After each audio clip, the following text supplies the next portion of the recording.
My overall dislike for the Obi-Wan Kenobi series has not been a secret. I think it's up there as being one of the biggest Disney Plus failures to date, and suffers from some very weak storytelling, very hollow characters, and often a misplaced focus in everything apart from its main characters. And my concern for the series was so extravagant that going into the finale, all I wanted from it was a good fight between Obi-Wan and Vader. We'd been promised the rematch of the century, and to make a claim like that, you have to deliver.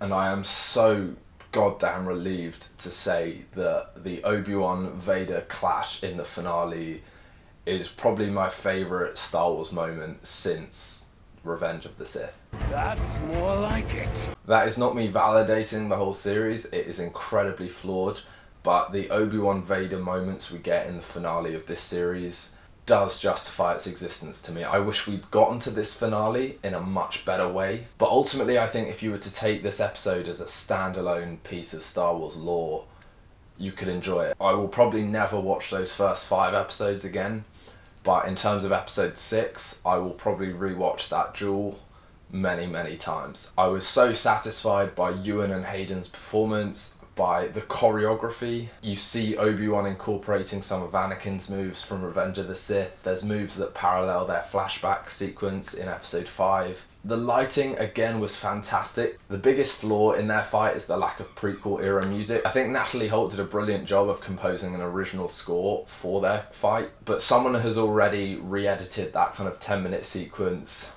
with Battle of the Heroes and then the Order 66 tragic theme when Obi-Wan talks to Anakin at the end of their fight, and it just hits so raw. Fine.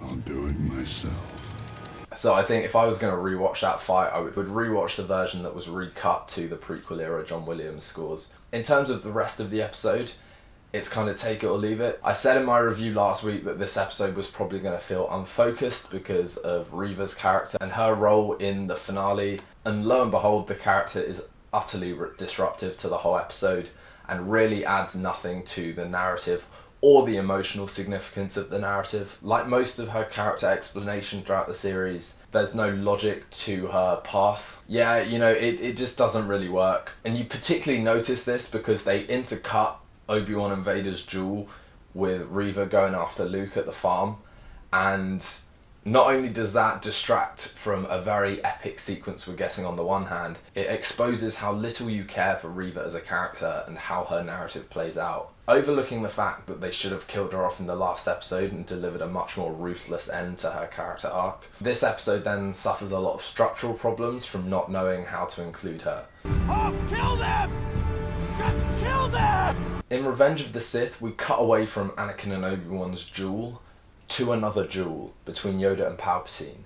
We had 2 equally epic sequences being intercut and juxtaposed, and at no point did the pace lapse, at no point did the emotional investment collapse, and that was because the 2 scenes being intercut complemented each other perfectly, and that is not the case in this episode. I would much rather have had that Obi-Wan and Vader sequence play out as just one complete scene, because by cutting back and forth to Riva, you know, it ultimately reminds you that this is not just Obi-Wan's show, and that is not a good thing.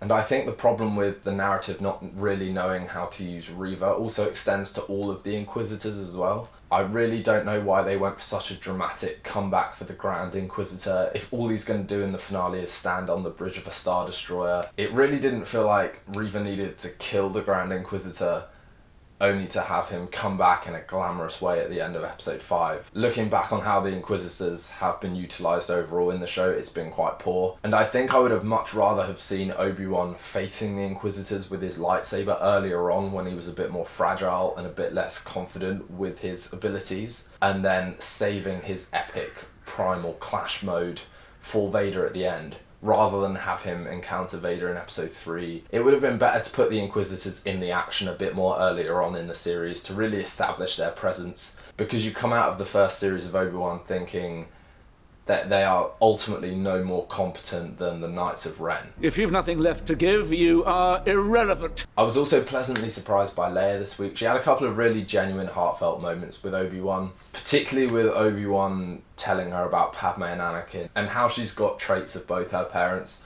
I thought that was just a really powerful moment. both for Obi-Wan and for Leia. And Qui-Gon's appearance at the end was nice. It felt like it came too late. And the fact that this was initially conceived as a limited series, if that was all we were going to get of Qui-Gon coming back, I think I would rather have not had him come back. Is that it? Whereas now the potential for a second season means there's potential for Liam Neeson to do a bit more with the character as a mentor, as a Force ghost. But this show is ultimately just worth it for those 10 minutes between Obi-Wan and Anakin, which hit so raw. Again, the lighting was perfectly used to display the Jekyll and Hyde Anakin Vader dynamic. And the brief dialogue exchange that they have was just so powerful. And that is not necessarily testament to the show for me, that's testament to the prequels, it's testament to the Clone Wars for deepening those relationships. If we were just going off the Obi-Wan series alone, I would say that the show hasn't earned that powerful dramatic moment. But, you know, the Star Wars universe as a whole, and knowing those characters and their complicated past, it felt great just to get that moment. And I do love the ambivalence when he says, "You didn't kill Anakin, Obi-Wan, I did." The ambiguity of whether he was saying that to hurt Obi-Wan and to deny him the victory of defeating Anakin for good, or whether he was saying that to spare Obi-Wan the guilt, whether that was a shred of Anakin still in there somewhere, sparing Obi-Wan the kind of guilt and shame of having to kill his young apprentice and friend and brother. I loved the nuances of that moment, and I loved how Hayden and Ewan portrayed that, and I did get teary-eyed watching this episode purely because of their dynamic. The sequence between Vader and Obi-Wan in this episode is the best Star Wars we've had since Rogue One, you know, hands down. I felt all my giddy childhood excitement come out in their final duel. I felt my childhood emotional attachment to these characters and my sheer awe at seeing Obi-Wan kind of return to his true form again. It's going to be a bit canonically controversial and nonsensical in places, so I would be intrigued if it got a second season, but knowing the overall quality of what we've been given so far, I would also be very deeply concerned about it at the same time. And for me personally, I think it is a satisfying ending to a very, very, very mediocre series. But just for the pure childhood emotions that their clash managed to elicit in me, I'm thankful we got this show.